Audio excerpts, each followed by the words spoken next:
RT coaching classes में आपका स्वागत है। पिछली बार हमने 11th क्लास का केमिस्ट्री का पार्ट फर्स्ट देखा था और का सॉल्यूशन। आज हम सेकेंड पार्ट करेंगे। तो हमने क्वेश्चन नंबर 13 तक कर लिया था। आज हम क्वेश्चन नंबर 14 को देखेंगे। तो आपका क्वेश्चन क्या है? इलेक्ट्रॉन लब्धि एंथैल्पी को परिभाषित कीजिए। तो इलेक्ट्रॉन लब्धि एंथैल्पी क्या होती है? तो सबसे पहले हम इसे देखते हैं कि इलेक्ट्रॉन लब्धि एंथैल्पी होती क्या है। ठीक है, तो आप लेक्चर के अंत तक मेरे साथ बने रहे और जो मैं बताते जो आप नोट भी करते जाए। ठीक है, ये आपका क्वेश्चन है। और इलेक्ट्रॉन लब्धि एंथैल्पी का ही अन्य नाम है इलेक्ट्रॉन बंधुता। ठीक है, यानी कि इलेक्ट्रॉन बंधुता को ही क्या बोला जाता है? इलेक्ट्रॉन लब्धि एंथैल्पी बोला जाता है। तो सबसे पहले आपसे क्वेश्चन क्या पूछा गया है, एक बार देख लेते। क्वेश्चन पूछा गया उसने कि इलेक्ट्रॉन लब्धि एंथैल्पी को परिभाषित की। सबसे परिभाषा देखेंगे तो इलेक्ट्रॉन, आपको हेडिंग डालना इलेक्ट्रॉन बंधुता या इलेक्ट्रॉन लब्धि, दोनों डाल देना। उत्तेजित अवस्था में किसी परमाणु या अणु या आयन के इलेक्ट्रॉन ग्रहण करने की प्रवृत्ति को इलेक्ट्रॉन बंधुता कहते हैं। अर्थात किसी विलगित एवं उदासीन परमाणु को ऋण आयन में बदलने पर प्राप्त ऊर्जा को इलेक्ट्रॉन बंधुता कहते हैं। यहां तक सकते। इस प्रकार किसी उदासीन विलगित परमाणु में एक अतिरिक्त इलेक्ट्रॉन के प्रवेश करने से ऊर्जा मुक्त होती है, अतः इलेक्ट्रॉन बंधुता का मान धनात्मक होता है। परंतु इस ऋण आयन में और अतिरिक्त इलेक्ट्रॉन का समावेश करने के लिए अतिरिक्त ऊर्जा की आवश्यकता होती है, अतः इलेक्ट्रॉन बंधुता का मान ऋणात्मक होता है। जैसे Ag प्लस इलेक्ट्रॉन तो A नेगेटिव प्लस ऊर्जा, तो देखो इलेक्ट्रॉन बंधुता का मान क्या है? नेगेटिव। वैसे अगर Ag नेगेटिव प्लस इलेक्ट्रॉन तो फिर A2 नेगेटिव, यानी कि इलेक्ट्रॉन बढ़ता जाएगा। अगर मात्रक की बात करें तो इलेक्ट्रॉन बंधुता का मात्रक होता है किलो जूल प्रति मोल। और इलेक्ट्रॉन बंधुता को अब हमसे क्वेश्चन क्या पूछा? हमारा ये आंसर पहला वाला कंप्लीट हो चुका है। मतलब आपको इसका आंसर ये इतना लिखना है जितना मैंने आपको यहाँ तक बताया है। ठीक है, अब सेकेंड क्वेश्चन क्या बोला गया इसमें? सेकेंड वाला, आवर्त सारणी में इलेक्ट्रॉन लब्धि एंथैल्पी के आवर्त व वर्ग में परिवर्तन के कारण सहित व्याख्या कीजिए। तो सिर्फ आपको आवर्त और वर्ग पूछा है और कुछ नहीं पूछा। तो आवर्त सारणी में इलेक्ट्रॉन लब्धि एंथैल्पी के आवर्त व वर्ग में परिवर्तन का कारण लिखिए। तो आपको सिर्फ यहाँ से लिखना है।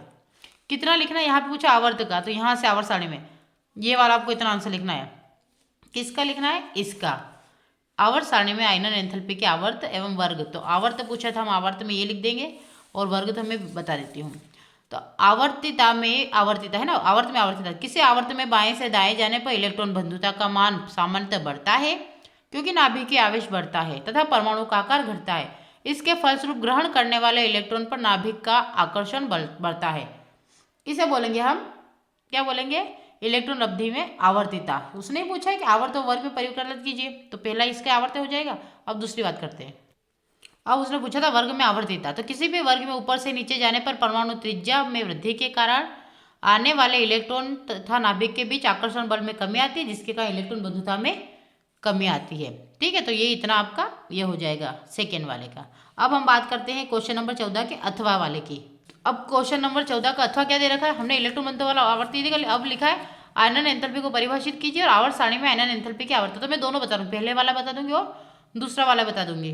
ठीक है, तो सबसे पहले आपसे पूछा गया आयनन ऊर्जा से आप क्या समझते हैं? तो आयनन ऊर्जा किसी तत्व के गैसीय अवस्था में एक विलगित परमाणु से बाह्यतम इलेक्ट्रॉन को बाहर निकालने के लिए आवश्यक ऊर्जा को आयनन ऊर्जा कहते हैं।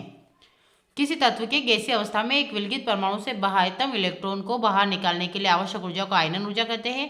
आयनन ऊर्जा के लिए mg प्लस ऊर्जा, तो mg धनात्मक होता है और इलेक्ट्रॉन फिर ये भी है, इसमें भी इलेक्ट्रॉन पर यहाँ से mg, ठीक है, क्योंकि नेगेटिविटी एनर्जी निकलना, तो आयनन ऊर्जा कहलाता। और इसके आयनन ऊर्जा की मात्रा की बात करें तो किलो जूल प्रति मोल होता है। जो इलेक्ट्रॉन लब्धि का होता है वही इलेक्ट्रॉन ये आयनन ऊर्जा का भी वही मान होता है। अब हम बात करते हैं इसके आवर्तिता और वर्ग की। ये पहले में आपको ये वाला लिखना है। अब इसमें ही अब इसके अथवा में आपका प्रश्न क्या पूछा गया है? क्या पूछा था इसने कि आयनन एंथैल्पी को परिभाषित कीजिए। मैंने आयनन एंथैल्पी के साथ परिभाषित कीजिए बता दिया। अब आवर्त सारणी में आयनन एंथैल्पी के आवर्त व वर्ग में परिवर्तन के कारण सहित व्याख्या कीजिए। तो ये कारण सहित व्याख्या, पहला, किसी भी वर्ग में ऊपर से नीचे जाने पर परमाणु त्रिज्या में वृद्धि होती है, यानी कि परमाणु त्रिज्या यानी कि दूर दूर हो जाते हैं, जिसके कारण संयोजी कोश से इलेक्ट्रॉन को निकालने के लिए कम ऊर्जा की आवश्यकता होती है, अतः वर्ग में ऊपर से नीचे जाने पर आयनन ऊर्जा में कमी आती है। दूसरी बात करते हैं आवर्त में आवर्तिता। किसी आवर्त में बाएं से दाएं जाने पर नाभिक के आवेश में वृद्धि एवं परमाणु त्रिज्या में कमी के कारण संयोजी कोश से किसी इलेक्ट्रॉन को निष्कासित करने हेतु अधिक ऊर्जा की आवश्यकता होती है, अर्थात आवर्त में बाएं से दाएं जाने पर आयनन ऊर्जा का मान बढ़ता है। ये आपका क्वेश्चन नंबर 14 का अथवा भी हो गया है। अब हम बात करते हैं सिग्मा एवं पाई बंध में कोई 3 अंतर लिखिए, है ना। अगला क्वेश्चन क्या आपका, सिग्मा और पाई बंध में 3 अंतर लिखिए। तो हम इसको भी देख लेते हैं, सिग्मा और पाई बंध में अंतर। ये आपका आंसर है, क्या आंसर है, सिग्मा और पाई बंध में 3 अंतर। तो क्या दे रखा है, यह बंध दो कक्षकों के सामने आमने सामने अतिव्यापन से बनता है। यह बंध दो कक्षकों के पार्श्व अतिव्यापन से बनता है। इसमें अतिव्यापन का अंश अधिक होने के कारण यह बंध मजबूत होता है। इसमें अतिव्यापन का अंश कम होने के कारण यह बंध दुर्बल होता है। इसमें इलेक्ट्रॉन मेघ दोनों, यानी मेघ मतलब क्लाउड, दोनों नाभिकों को जोड़ने वाली रेखाओं के सम्मित होता है। इसमें इलेक्ट्रॉन मेघ असम्मित होता है। मैंने सम्मित और असम्मित आज ही आपको लेक्चर में क्लियर करवाया था, मतलब स्कूल में क्लियर करवाया था। फिर सिग्मा बंध बनाने वाले परमाणुओं को एक दूसरे के सापेक्ष घुमाया जा सकता है, और इसमें परमाणुओं को एक दूसरे के सापेक्ष नहीं घुमाया जा सकता, क्योंकि ऐसा करने से बंध टूट जाता है। तो आई होप आपको आंसर जम गया होगा। आप साथ साथ नोट भी करते रहे ताकि आपका क्लियर होता जाए। अब हम बात करते हैं नेक्स्ट क्वेश्चन की। नेक्स्ट क्वेश्चन क्या आपका, आबंध आणविक कक्षक एवं प्रति आबंधी आणविक कक्षक में कोई 3 अंतर बताइए। क्या पूछा है, आबंध आणविक कक्षक तथा प्रति आबंध आणविक कक्षक में 3 अंतर पूछा है। तो हम इसको भी एक बार देख लेते हैं। ये आपका आबंधी आणविक कक्षक और प्रति आबंधी आणविक कक्षक में अंतर। तो देखिए क्या है, ये परमाणु कक्षकों के योगात्मक अतिव्यापन या तरंगों के रचनात्मक व्यतिकरण से बनते हैं, और ये परमाणु कक्षकों की व्यवकलन अतिव्यापन या तरंगों के विनाशी व्यतिकरण से बनते हैं। इसमें इलेक्ट्रॉन घनत्व नाभिकों के मध्य अधिक रहता है। इनमें इलेक्ट्रॉन घनत्व नाभिक से दूर केंद्रित रहता है, नाभिक के मध्य में नोड स्थित रहता है। इसमें इलेक्ट्रॉन अपेक्षाकृत अधिक आकर्षण बल अनुभव करते हैं, और इसमें इलेक्ट्रॉन अपेक्षाकृत कम आकर्षण बल अनुभव करते हैं। इन कक्षकों को सिग्मा और पाई बी संख्या द्वारा व्यक्त करते हैं, यानी कि बॉन्डिंग, और इनके कक्षकों को सिग्मा एंटी बॉन्डिंग या sigma anti bonding pi star द्वारा व्यक्त करते हैं। यानी कि एंटी बॉन्डिंग के लिए आप पाई भी लगा सकते हैं, ये ए भी लगा सकते हैं एंटी बॉन्डिंग, या फिर आप स्टार लगा सकते हैं, और इधर बी का मतलब बॉन्डिंग। ये आपका इसका अंतर हो गया। अब हम बात करते हैं नेक्स्ट क्वेश्चन की। नेक्स्ट क्वेश्चन है आपका, केपी केसी में संबंध बताइए। नेक्स्ट क्वेश्चन क्या है, केपी केसी में संबंध बताया। तो एक बार इसे भी देख लेते हैं, केपी केसी में संबंध, कि केपी केसी में संबंध क्या होता है।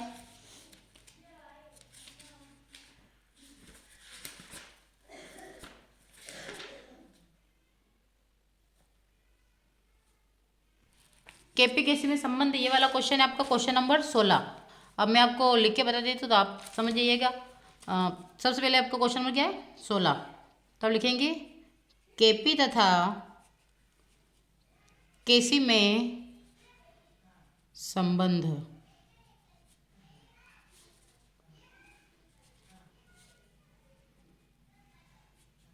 माना कि कोई सामान्य अभिक्रिया, क्योंकि अभिक्रिया समझा ना निम्न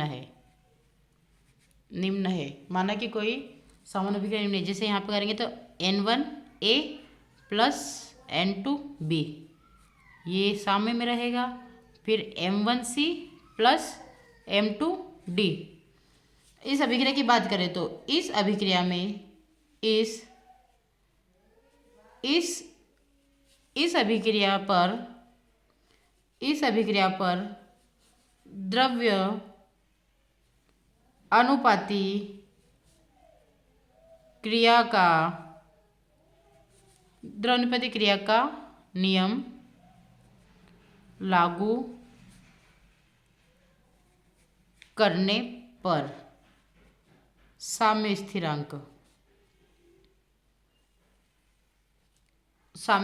क्या हो जाएगा, Kc, तो Pc और इसकी लग जाएगा M1, फिर आएगा Pd, ये लग जाएगा आपका M2। फिर नेक्स्ट बात करते हैं, तो हमेशा P को नीचे लेना आपको A, ये हो जाएगा M1 और इधर हो जाएगा Pb M2।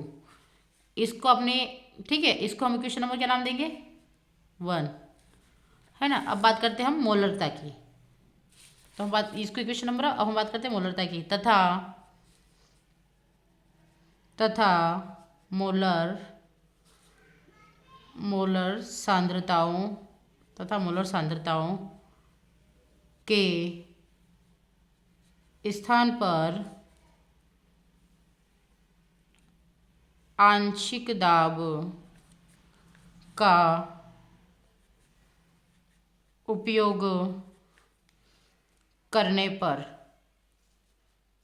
आंशिक दाब का, तो हम क्या यहाँ पे सांद्रता थी, अब हम यहाँ पे क्या रहे दाब ले रहे, तो दाब की बात करेंगे तो Kp इज इक्वल टू, बाकी तो सेम ही रहेगा, क्या लिखना आपको P C M1, देखो यही सेम टू सेम चल रहा है, फिर आ जाएगा आपका PD M2, खाली यहाँ पे चेंज करना है, फिर आ जाएगा आपका PA M1, है ना, सॉरी M1 नहीं N1 करना, क्योंकि M1 तो ऊपर है ना बोला था, तो ये आ जाएगा आपका N1 और ये आ जाएगा PB N2। इक्वेशन नंबर 2 आदर्श गैस के लिए। अब आदर्श गैस के लिए हम जानते हैं क्या होता है, आदर्श गैस के आदर्श गैस के लिए क्या होता है, तो PV बराबर nRT। अब इसको हम सबसे पहले सॉल्व करते हैं, हमारा क्या है यहाँ पे P, ये ऐसा कैसा nRT और इसके प्रोपोर्शनल V, जहाँ पर CRT के रूप में इसको लिख सकते हैं, यानी कि हमारा जो इसकी बात करें तो ये NV किसके बराबर है, C के, तो NV C के बराबर, तो हमारा क्या आ जाएगा इसकी जगह CRT, इसको हम इक्वेशन नंबर 3 नाम दे देंगे। अब मान रखते हैं समीकरण 2 में समीकरण 3 से P का मान रखने पर,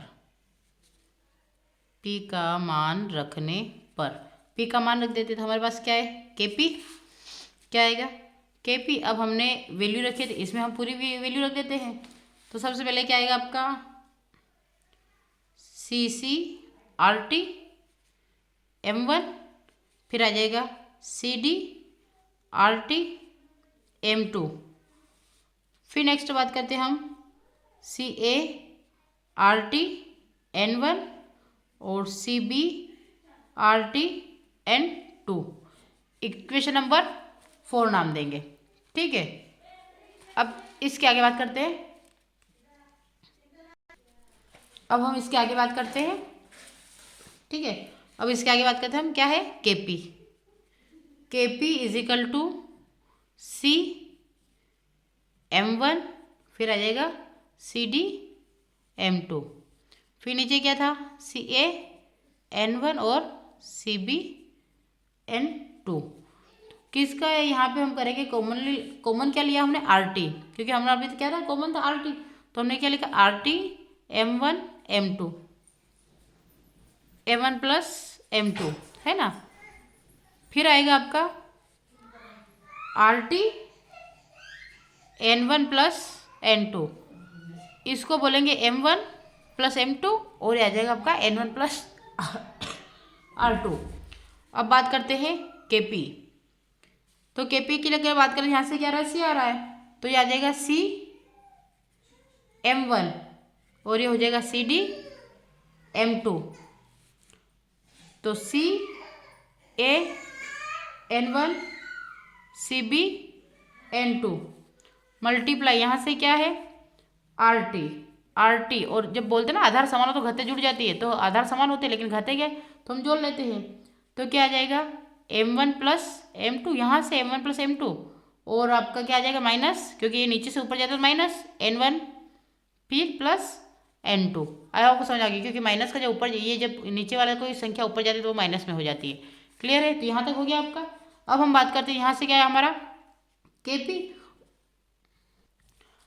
अब ये किसके बराबर हो रहा था ये भी देख लेते हैं, तो Kp किसके बराबर हो रहा है हमारा, ये सारी वैल्यू किसकी थी Kc की, हमने शुरुआत में देखा था फर्स्टली क्या देखा था हमने कि ये जो वैल्यू किसकी आई थी, ये वाली जो हमने सोल्व करी थी ये Kc की, तो हमने ऐसा कैसा बस नोट कर लिया, ठीक है, तो क्या आ जाएगा आपका Kc मल्टीप्लाई यहाँ पे क्या बचा RT, ठीक है, और इसकी घात लगाएंगे तो M1 plus M2 N1 plus N2। I hope यहाँ तक समझ आ गया हो, तो अब आ जाएगा Kp फिर Kc RT और इस पूरे के लिए हम आ जाएंगे इसके परिवर्तन के लिए डेल n, यानी कि इस पूरे परिवर्तन को हम डेल n से प्रदर्शित करते हैं, तो यहाँ हम एक लाइन लिख लेंगे कि यहाँ डेल n, चूंकि डेल n क्रियाफल के मोलों के योग माइनस क्रियाकारक के मोलों का योग। तो हमने क्या लगा दिया इसकी जगह पे, ये क्रियाफल के मोलों का योग था और ये क्रियाकारक के मोलों का योग था, तो दोनों क्या है डेल एन। आगे समझ में, इसलिए हमने डेल एन लिया है।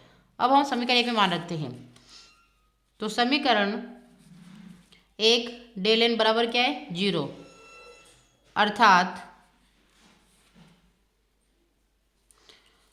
अगर बात करें तो क्रियाकारक तथा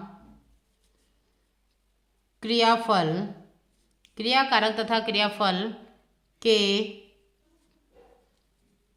मोलों की संख्या समान हो तो क्या हो जाएगा, Kp is equal to KC, RT और 0। इसलिए क्या बचा, क्योंकि इसका तो ये हो गया, तो Kp is equal to KC। और अगर समीकरण डेल बात करें ना, समीकरण 2 की बात करें, समीकरण 2, तो डेल एन बराबर धनात्मक, क्योंकि हम अलग अलग वैल्यू लेके देख रहे हैं। अगर ये 0 मान लेते, अगर आप यहाँ पे डेल एन को 0 मान लेते तो आपका क्रियाकारक मोलक संख्या आ जाएगी, तो आपका 0, तो ये खाली आपका Kp कैसे बन जाएगा। अगर धनात्मक मानते हैं, अगर हमने धनात्मक माना तो अर्थात क्रियाकारक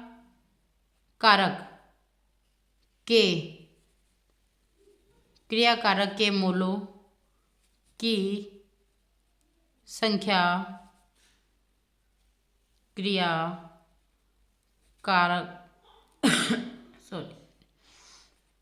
ये क्रियाकारक के मोलों की संख्या क्रियाफल क्या आएगा, क्रियाफल के, तो क्या आ जाएगा कि क्रियाकारक के मोलों की संख्या क्रियाफल के मोलों की संख्या से कम है। ठीक है, इसीलिए हम क्या लिखेंगे, Kp is equal to KC, ये कम हो जाएगा। अब हम बात करते हैं नेक्स्ट की। और अगर हम इसे लेते हैं, अगर हम इक्वेशन और 3, अगर हम तीसरा पॉइंट, अगर हम डेल एन को ऋणात्मक लेते हैं, क्या लेते हैं, नेगेटिव या ऋणात्मक, अर्थात एक और लाइन लिख लीजिए लास्ट, अर्थात क्रियाफल के मोलों की संख्या क्रियाकारक के मोलों की संख्या में या संख्या से कम होती है ना, कम है। अतः हम क्या लिख सकते हैं, Kp is equal to KC। ठीक है, आई होप आपको समझ में आ गया होगा। ये आपका क्वेश्चन नंबर कौन सा था, क्वेश्चन नंबर 16 का आंसर था। Kp KC में संबंध स्थापित कीजिए। अब आता है ब्रोंस्टेड लोरी अम्ल क्षारक सिद्धांत लिखिए व संयुग्म अम्ल क्षार को एक उदाहरण द्वारा समझाइए। तो ये देख लेते हैं। ये Kp KC वाला एक बार मैं आपको इस फॉर्म में भी दिखा रही हूँ, तो कभी देख लीजिएगा। तो ये इस टाइप से जो मैंने पूरा समझाया आपको है ना, तो आप 1 बाय 1 स्टेप बाय स्टेप करते जाइएगा। ठीक है, तो आपको समझ में भी आएगा। ये यहाँ तक हो जाएगा आपका। फिर नेक्स्ट की बात करते हैं। फिर इधर आ जाएगा आपका इक्वेशन नंबर 4 में, और फिर इसमें से देखो ये आपका आर टी यानी कॉमन ले लिया, RT और इन दोनों की घातों को कॉमन ले लिया, तो ये आ जाएगा। और फिर यहाँ से ये ऊपर गया तो ये माइनस की, क्योंकि घात थी, ऊपर गए तो माइनस की सॉरी। और यहाँ पे देखो C क्या, तो KC है ना, तो यहाँ से कॉमन निकल गया, क्योंकि ये वैल्यू है KC की, और फिर RT ये, और बस इस तरह से। फिर पहले को अगर डेल एन को 0 अर्थात क्रियाकारक था क्रियाफल के मोलों संख्या समान हो, तब Kp is equal to KC, RT 0। फिर डेल एन धनात्मक अर्थात क्रियाफल के मोलों संख्या क्रियाकारक के मोलों संख्या से अधिक है, तब Kp is equal to KC, मतलब ग्रेटर देन है। और फिर डेल एन अगर ये माना तो ये माना जाएगा। ओके, तो आपको समझ में आ गया होगा। अब हम बात करते हैं नेक्स्ट प्रश्न की, क्वेश्चन नंबर 16 के अथवा की। तो क्वेश्चन नंबर 16 का अथवा वाला क्वेश्चन है, देख लीजिए एक बार आप क्या क्वेश्चन दे रखा है। ब्रोंस्टेड लोरी अम्ल क्षार सिद्धांत है ना, तो इसमें क्या, अम्ल वह पदार्थ जो प्रोटॉन प्रदान कर सकता है तथा क्षार वह पदार्थ जो प्रोटॉन ग्रहण कर सकता है। अम्ल क्षार की यह परिभाषा अधिक व्यापक है, क्योंकि इसके अनुसार आयन भी अम्ल तथा क्षार की तरह व्यवहार कर सकते हैं। इसके अतिरिक्त यह परिभाषा केवल जलीय विलयन तक ही सीमित नहीं है, अतः अम्ल प्रोटोन दाता और क्षार प्रोटोन ग्राही होता है। अम्ल क्षार के कुछ विशिष्ट उदाहरण भी है, जैसे आपको दे रखा है यहाँ पे एक रिएक्शन दे रखी है, जब HCl अम्ल है और H2O क्षार है, जब HCl और अम्ल की रिएक्शन होगी तो आपका क्या बनता है, हाइड्रेटेड आयन बनता है और Cl निकल जाता है। वैसे अगर अम्ल NH4 की रिएक्शन क्षार जल से होगी तो आपका फिर हाइड्रेटेड आयन बनेगा और NH3 बाहर निकल जाएगा। फिर देखो H2O की रिएक्शन NH3 से होने पर NH4 और OH बनेगा और ऐसे ही रिएक्शन आपकी हो जाएगी। तो बस ये आपका ये ब्रोंस्टर अम्ल के सार सिद्धांत का एग्जाम्पल सहित वर्णन। और क्वेश्चन यही है आपका, क्या पूछा क्वेश्चन क्या पूछा था आपका, ब्रोंस्टर अम्ल सिद्धांत के एक एक उदाहरण दीजिए। ठीक है, ये आपको मैंने एग्जाम्पल सहित बता दिया है। नेक्स्ट प्रश्न दिया गया आपको, क्या दिया गया है, निम्नलिखित परमाणु क्रमांक के इलेक्ट्रॉन विन्यास। देखो यहाँ पे हम डायरेक्ट देख लेते हैं, 9 का क्या था फ्लोरीन और 11 पे क्या था सोडियम। तो अगर 9 की बात करें तो देखो यहाँ पे ये पूछा है ना, परमाणु क्रमांक के इलेक्ट्रॉनिक विन्यास लिखिए। तो मैं आपको यहीं पे लिख के बता देती हूँ, यहाँ हम लिख लेते हैं। जैसे आपको क्या पूछा है, 9 और 11, 9 का पूछा है ना, 9 और 11 के परमाणु क्रमांक के इलेक्ट्रॉनिक विन्यास लिखिए। तो देखो 9 पे क्या था आपका, फ्लोरीन आता है, फ्लोरीन। तो हम फ्लोरीन के लिए क्या लिखेंगे, 1s2 2s2 2p5, ये आपका फ्लोरीन हो गया। और अगर 11 की बात करें तो 11 पे आता है आपका सोडियम, 1s2 2s2 2p6 और 3s1। तो ये आपका परमाणु क्रमांक और इलेक्ट्रॉन विन्यास, तो ये दोनों हो गए। फिर इसके अथवा है कि 2s1 2p3 के लिए चारों क्वांटम संख्याओं के मान लिखिए। तो इसको भी हम देख लें, चारों क्वांटम संख्याओं के मान क्या होंगे। ठीक है, यहीं पे देख लीजिए आप, तो मैंने यहाँ पे कर ही रखा। 2s के लिए हम क्या लिखते हैं, s के लिए हम 0 लगा दें।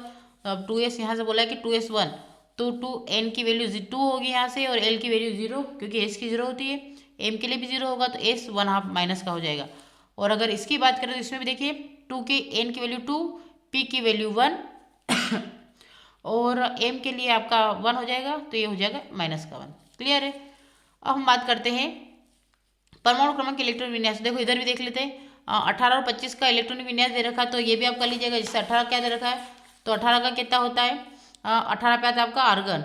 तो हम डायरेक्टली कर सकते हैं या फिर ऐसे भी कर सकते हैं, ये आर्गन यानी कि 18 पे आता है, तो इसका अगर इलेक्ट्रॉनिक विन्यास की बात करें तो आप हम डायरेक्टली करेंगे एनी, ये नियोन होता है, नियोन के बाद 3s2 और 3p6, ये आपका अंतिम इलेक्ट्रॉन p कक्षक में रहेगा।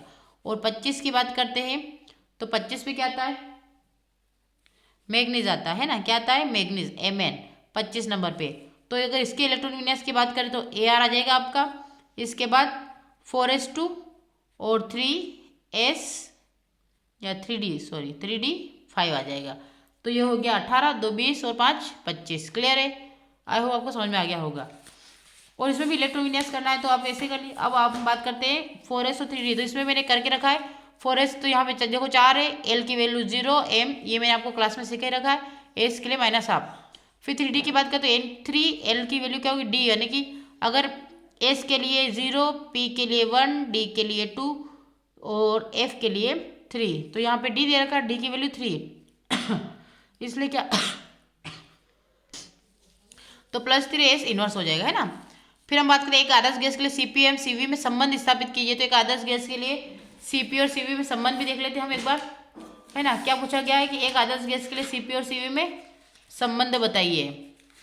तो CP और CV में एक बार संबंध भी देख लेते हैं हम कि कैसे क्या होता है। क्वेश्चन नंबर 46 ये रहा, देखो आपका, देखो अब यहाँ बात करें CP-CV में संबंध स्थापित करते आणविक ऊष्माधारिता है, उनमें संबंध एक मोल पदार्थ की ऊष्माधारिता को आणविक या मोलर ऊष्माधारिता कहते हैं। स्थिर आयतन CV और स्थिर दाब CP पर ऊष्माधारिताओं में निम्नलिखित संबंध है, CP - CV = R। तो Q आप यहाँ पे क्या लेंगे, दोनों के लिए QV CV RT daily plus है, तो यहाँ पे जो QP लिया आपने ना, तो ये CP ΔT बराबर ΔH के बराबर होता है। हम जानते हैं कि ΔH बराबर डेली प्लस P ΔV, तो डेली प्लस डेल NRT होता है। तो यहाँ पे कॉम्बिनेशन बनाएगी, यहाँ पे हमने अगर n को 1 माना है, यहाँ से ये n को 1 माना है, तो हमारा इस टाइप से R ΔT हो जाएगा। तो CP ΔT, CV ΔT और RT, यानी इसकी वैल्यू रख दी हमने, है ना, ΔH के लिए इन सब में। तो क्योंकि यहाँ पे हम ताप को परिवर्तित करें तो CP के लिए ΔT और ये हो जाएगा आपका, है ना, CV ΔT plus R ΔT। तो यहाँ पे आप देखें तो Cp यहाँ से देखो ये सब अगर इसको स्थिर रख के हटा तो Cp Cv प्लस R हो गया, तो ये C इधर आएगा तो Cp माइनस का Cv बराबर R। इसलिए आदर्श गैस दाब P पर गैस की ऊष्माधारिता स्थिर आयतन Cv पर गैस की ऊष्माधारिता का अंतर आणविक गैस नियतांक के बराबर होता है। इनके संख्यात्मक मान इस प्रकार है। तो कितना होगा Cp के R के लिए 1.9 कैलोरी और इधर आ जाएगा 8.314 कैलोरी। और Cp माइनस Cv बराबर R की वैल्यू इसमें और इजी दे रखी है, तो आप चाहें तो नवबोध वाली गाइड से भी कर लीजिएगा। इसमें और इजी वे में दे रखा है आपको, है ना, तो इसमें अच्छे से और क्लियर कर रखा है। तो आप चाहे तो ये वाला भी इसमें देखो डायरेक्टली दे रखा Cp माइनस Cv बराबर R वाला, तो ये आपका इस प्रकार से आप सिद्ध कर सकते हैं। ठीक है, ये आप इतना है, यहाँ तक आपका आंसर हो जाएगा। ठीक है, अब हम बात करते हैं क्वेश्चन नंबर 18 क्या था कि हेस के नियम को लिखिए व एक उदाहरण दीजिए। हेस के नियम को लिखिए व एक उदाहरण दीजिए। तो ये हेस का नियम देखो, कोई रासायनिक अभिक्रिया अनेक पदों में संपन्न हो सकती है। हेस ने विभिन्न पदों में होने वाले रासायनिक परिवर्तन की ऊष्मा की गणना के लिए सन 1840 में एक नियम का प्रतिपादन किया। इस नियम को हेस का स्थिर ऊष्मा संकलन का नियम कहते हैं। इसके अनुसार किसी अभिक्रिया में एंथैल्पी परिवर्तन का मान सदैव स्थिर रहता है तथा उस पद पर निर्भर नहीं करता जिससे वह अभिक्रिया कराई जाती है। और फिर नेक्स्ट क्या दे रखा आपका, कोई रासायनिक अभिक्रिया एक ही पद में होती है या अनेक पदों में, दोनों विधियों में अभिक्रिया में कुल एंथैल्पी परिवर्तन समान होता है। और लास्ट देख लेते हैं एक और, आपको दो पूछा, दो ही लिखिएगा। कोई रासायनिक अभिक्रिया एक पद अथवा अनेक पदों द्वारा एक या अनेक विभिन्न विधियों द्वारा संपन्न होती है, तो संपूर्ण अभिक्रिया में अवशोषित या उत्सर्जित ऊष्मा का मान सदैव स्थिर रहता है। ये आपका हो जाएगा इसका ऊष्मा संकलन का नियम। और आपसे क्वेश्चन यही पूछा है और ये इसके लिए आपको चित्र दे रखा है। ये भी इस प्रकार से देखो, एक यहीं से A से B तक जाने में आपको डेल H डायरेक्टली पहुंच गया। अगर इधर देखें तो डेल H1 फिर डेल H2 और फिर डायरेक्ट पहुंचे। तो इस प्रकार से दो तरीके से आप पहुंच सकते हैं, जैसे A से B पथ फर्स्ट, फिर A से अगर पथ फर्स्ट की बात करें इसमें C फिर B और फिर C, इस प्रकार से ये बना है। और हेस के नियम के उदाहरण पूछा है तो ये आप उदाहरण दे सकते हैं, है ना। ये आपके उदाहरण दे रखिए कि हेस के नियम के उदाहरण, कार्बन डाइऑक्साइड में दो विभिन्न विधियों द्वारा बदला जा सकता है। अगर कार्बन की बात करें ऑक्सीजन से तो CO2 393.5 किलो जूल, फिर अगर सेकेंड की बात करें तो कार्बन प्लस 1/2 O2 तो CO डेल H। तो इस टाइप से आप कर सकते हो। इसमें कुछ नहीं करना आपको, खाली 393 में से इसको 110 को माइनस कर देते तो आपका ये पूरी वैल्यू आ जाएगी। उस टाइप से आप सेट करके लिख सकते हैं। तो अब बात करते हैं नेक्स्ट क्वेश्चन की। नेक्स्ट प्रश्न है निम्नलिखित है कि आईयूपीएसी नाम लिखिए। तो देखो आपको इस प्रकार से दे रखा है। अब यहाँ से देखो पास किधर से इधर से, तो 1 2 3 4 5 6, तो यहाँ पे देखो आपको क्या लिखना है, यहाँ पे 2 लिखना है, क्योंकि देखो 1 2 3 4 5 6, तो दूसरी और चौथी पोजीशन के लिए मेथिल ग्रुप, तो 2,4 डाई मिथाइल हेक्सेन, क्योंकि 6 कार्बन है तो हेक्सेन। इसकी बात करते हैं, यहाँ पे देखो 1 2 3 3 कार्बन और एक OH लगा है, तो दो पोजीशन पे क्या लगा, ऑल ग्रुप, OH के लिए हम ऑल लगाते हैं, तो क्या हो जाएगा प्रोपेन 2 ऑल, क्योंकि यहाँ पे 1 2 और 3 तो प्रोपेन 2 ऑल। फिर आ जाएगा इसकी बात करें तो इसको क्या बोलेंगे, देखो यहाँ से पोजीशन है दोनों को करेंगे, तो हम यहाँ से चालू करेंगे, यहीं से नंबरिंग 1 2 3 4 5 और 6, तो दूसरी पोजीशन मिथाइल, तो 2 मिथाइल साइक्लोहेक्सेन कार्बोक्सिलिक अम्ल, क्योंकि कार्बोक्सिलिक अम्ल तो कार्बोक्सिलिक अम्ल। फिर इसकी बात करते हैं तो यहाँ पे देखो 1 2 3, लेकिन नंबरिंग इधर से चालू की, तो 1 2 3, अब तीसरी पोजीशन पे लगा है तो क्या बोलेंगे 3 ऑक्सो पेंटेनोइक अम्ल, क्या बोलेंगे 3 ऑक्सो, क्योंकि तीसरी पोजीशन पे ऑक्सीजन ग्रुप लगा है तो 3 ऑक्सो पेंटेनोइक अम्ल बोलेंगे। ओइक मतलब कि ये वाला ग्रुप एसिडिक अम्ल। अब आपको निम्नलिखित यौगिकों पर कार्बन के संकरण लिखिए। तो देखो कार्बन के संकरण मैंने वैसे आपको बिल्कुल डीपली सिखा रखा है, लेकिन फिर भी अगर किसी बच्चे को डाउट होता है तो आप देख लीजिए।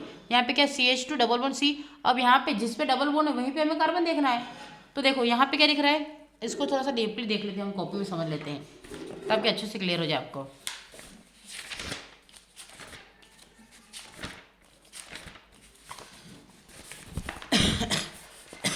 देखो अब क्या दे रखा है आपको, यहाँ पे CH2 डबल बॉन्ड CH दे रखा है, तो यहाँ पे हम कार्बन को देखते हैं, हमने क्या लिखा CH2 डबल बॉन्ड CH और फिर सॉरी ये आ गया आपका, तो फिर डबल बॉन्ड O, क्योंकि यहाँ पे OH नहीं लगा क्योंकि ऑक्सीजन डबल बॉन्ड के साथ जुड़ता है, तो इस प्रकार से लिखा है।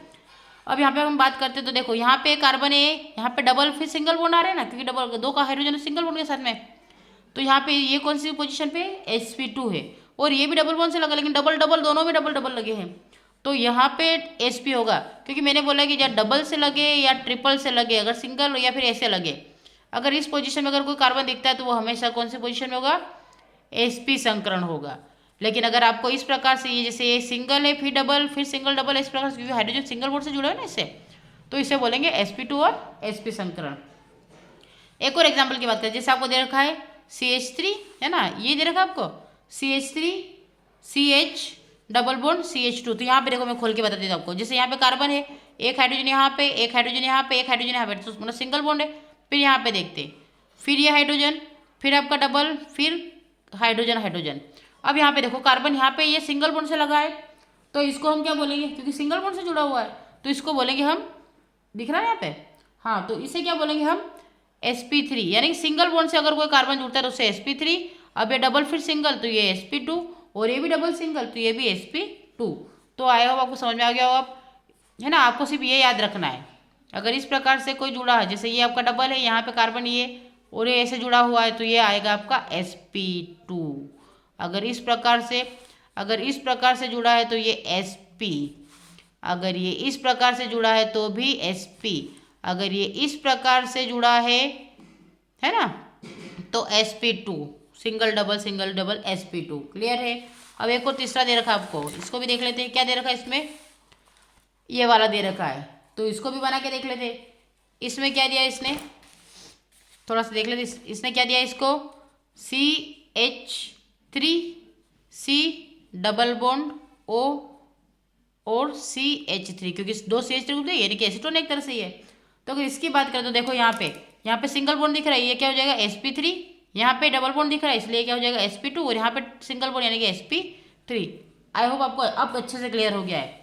अब हम बेंजीन की बात करते हैं, तो बेंजीन में भी क्या है, आपको बेंजीन दिख ही रहा है। अब बेंजीन का हम स्ट्रक्चर बनाते हैं ना, तो देखो ये स्ट्रक्चर है आपका।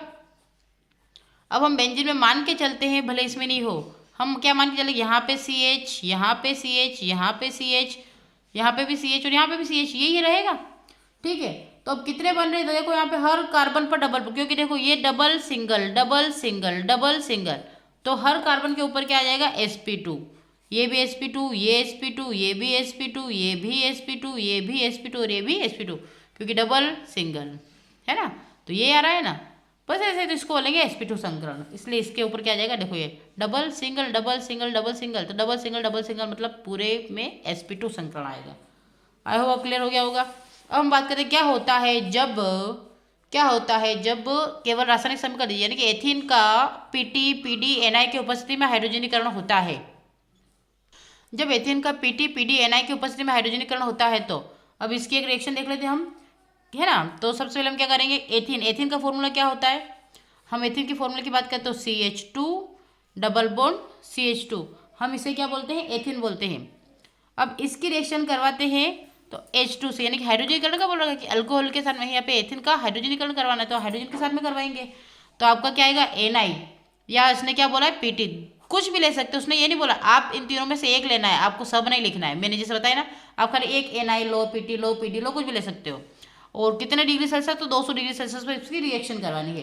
तो आपका यहाँ पे ये बॉन्ड टूट जाएगा, तो यहाँ से देखो ये H है, तो एक H इधर जुड़ जाएगा, एक H इधर जुड़ जाएगा, मैंने जो बताया था। तो यहाँ पे आपका CH3 और ये CH3, क्योंकि बॉन्ड टूटता है तो एक इधर तो ये आ गया आपका, है ना, इधर एक इधर, तो आपका एक हाइड्रोजन इसके साथ, एक हाइड्रोजन इसके साथ, तो क्या बनेगा CH3, और क्या बनेगा ये एथेन। क्लियर है ना, ये फर्स्ट रिएक्शन हो गई। अब हम बात करते हैं सेकेंड रिएक्शन की। सेकेंड क्या है कि एथिल ब्रोमाइड को एल्कोहलिक KOH के साथ गर्म करते हैं।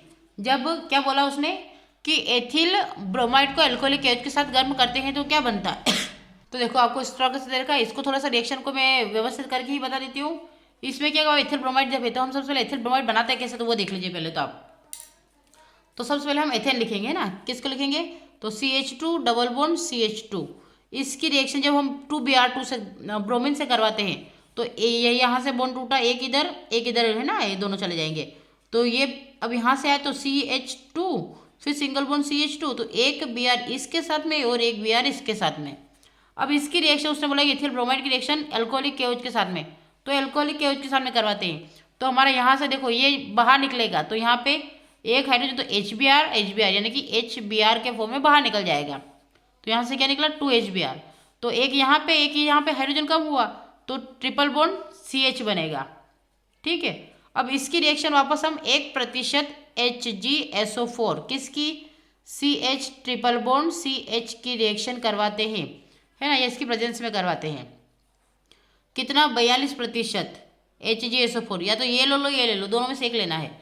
तो आपका क्या बनेगा, CH3CHO, ये आपका कंपाउंड बनेगा जिसे बोलते हैं acetaldehyde. Acetaldehyde. I hope clear, आपको यहाँ तक ही करना है ना, ये आपका आंसर है, लेकिन इसके आगे मैंने करके बता दिया कि इस प्रकार से आगे भी हो सकता है। नेक्स्ट रिएक्शन आपकी क्या है, एथाइन का लाल तप्त लौह नलिका में 873 पर चक्रीय बहुलीकरण करने से क्या प्राप्त होता है। तो इसके लिए भी मैं आपको रिएक्शन करके बता देती हूँ, ठीक है। इसकी रिएक्शन की बात करते हैं तो सबसे पहले आपको एथाइन के लेना है। तो एथाइन का फॉर्मूला क्या था, CH ट्रिपल बॉन्ड CH, और लाल रक्त तप्त,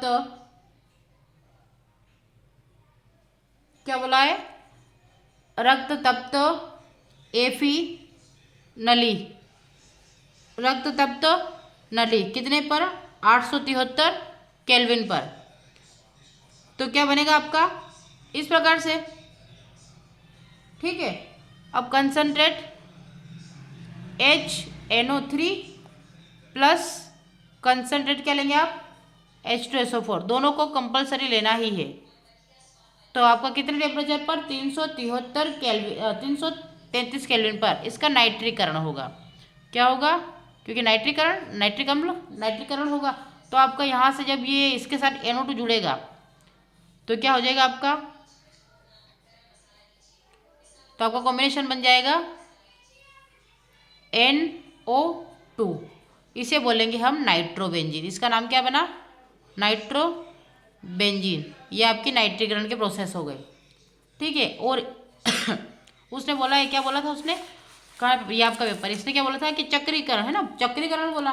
तो यही है चक्रीय बहुलीकरण। क्या है, ये जो बनता है ना, इस प्रोसेस को क्या बोलते हैं, चक्रीय बहुलीकरण।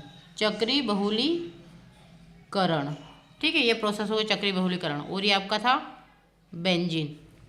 अब हम लास्ट क्वेश्चन इस पे बात करते हैं कि जब बेंजीन का निर्जल एल्यूमिनियम की उपस्थिति में क्लोरीनीकरण होता है। तो अब देखो यह भी लंबी प्रोसेस बन, क्योंकि बेंजीन का निर्जल एल्यूमिनियम, तो अभी यहाँ पे बेंजीन से ये बनाना, उसका भी क्लोरीनीकरण करना, तो क्लोरीन के साथ रिएक्शन करवानी है।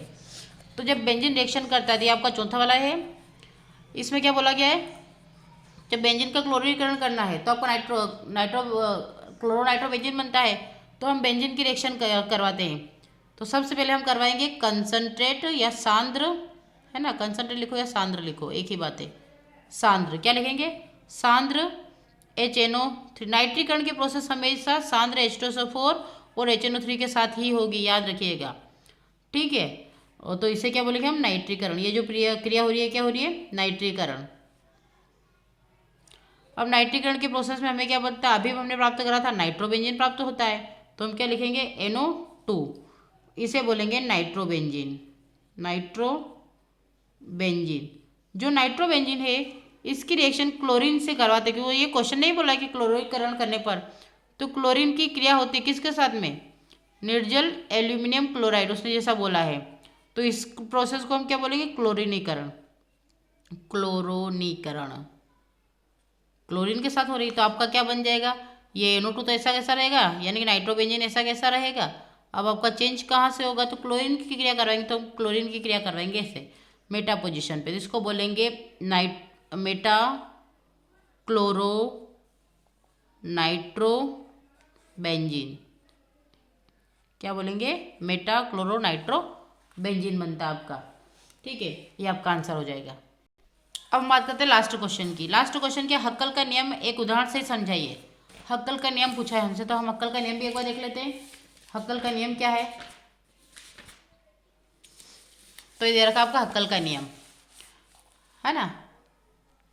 हक्कल ने अनेक एरोमेटिक यौगिकों का अध्ययन करने के पश्चात एक नियम प्रतिपादित किया जिसे हक्कल का नियम कहते हैं। इस नियम के अनुसार वे सभी समतली चक्रीय यौगिक एरोमेटिक गुण प्रदर्शित करते हैं जिनके चक्र में 4n+2 पाई इलेक्ट्रॉन होते हैं। यहाँ n पूर्णांक है जिसका मान 0, 1, 2 होता है। अतः जिन चक्रीय यौगिक में 6n = 1, 10n = 2, 14n = 3 इलेक्ट्रॉन होते हैं उनमें एरोमेटिक गुण होता है।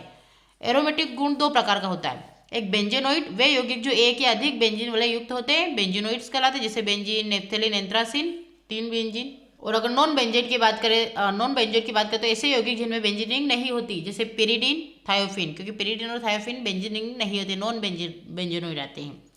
नेक्स्ट क्वेश्चन की बात करें, लास्ट क्वेश्चन है आपका फ्रीडल क्राफ्ट एल्किलीकरण अभिक्रिया सहित। तो ये रही आपकी फ्रीडल क्राफ्ट अभिक्रिया, ये आज का लास्ट क्वेश्चन है इसका, क्वेश्चन नंबर 20 का अथवा का सेकेंड वाला। फ्रीडल क्राफ्ट अभिक्रिया को समीकरण से समझाए तो एल्किलीकरण बेंजीन की अभिक्रिया निर्जय एल्यूमिनियम क्लोराइड की उपस्थिति में CH3Cl के साथ कराने पर टोलुइन प्राप्त होता है।